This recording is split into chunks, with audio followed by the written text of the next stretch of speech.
Эту видеозапись опубликовали в воскресенье сирийские повстанцы, которых поддерживает Турция.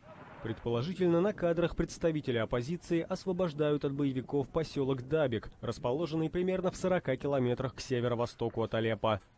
Населенный пункт с 2014 года находился под контролем экстремистов из запрещенной в России группировки «Исламское государство».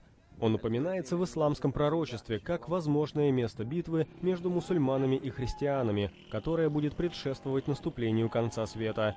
Поэтому название «Дабик» было выбрано в пропагандистских целях в качестве названия официального интернет-сайта исламского государства.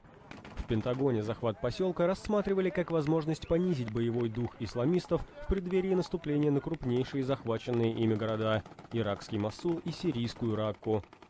По данным BBC, площадь территорий, захваченных ИГ в Сирии и Ираке, с начала 2015 года снизилась примерно на четверть.